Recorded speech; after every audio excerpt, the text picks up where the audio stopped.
शरणागत दीनार्थ परित्राणपरायणे सर्वसार्थ हरे देवी नारायणी नमस्तुते। सर्वमांगल्ये शिवे सर्वार्थसाधिके शरण्ये त्र्यंबके गौरी नारायणी नमस्तुते। हे जगतर नाथ जगन्नाथ सर्वनियंता ईश्वर तब चरणारविंदरे मो दुखी मु हेउछि अकिंचन ज्ञान शून्य मु तब चरणारविंदरे शत शत प्रणाम जनाउछि। प्रभु तुमे तो भाव विनोदिया भकत वत्सल हरि तुमे भक्त मानक पुराण शास्त्र सबुतरे वर्णित अछि जे तुमे भक्त मानक बहुत भल पाओ। भक्त मानक आखिर जदि लुह झरे प्रभुंकर आखि को निद आसेना।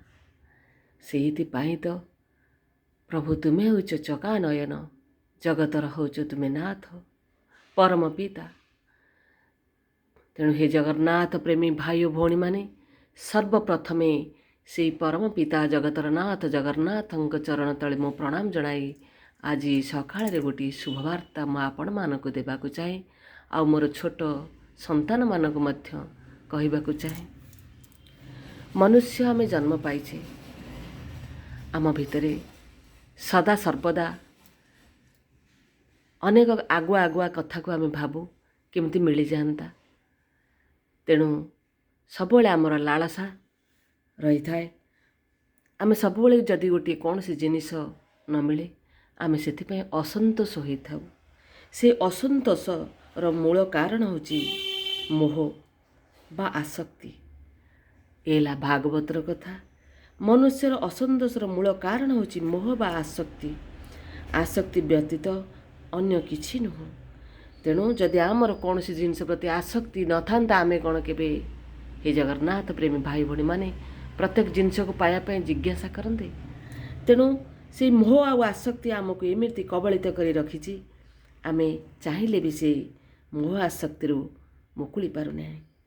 मनुष्य संसार रे निजर कर्म अनुसार तार स्थिति को से बजाय रखि थाए।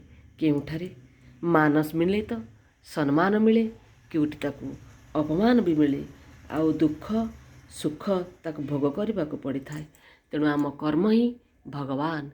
मनीष सदा सर्वदा निजर कर्म अनुसार फल भोगी थाए। तेणु हे जगन्नाथ प्रेमी भाई भौणी माने भागवतर यही पदिक कथा मु आपण मानक कहूँ।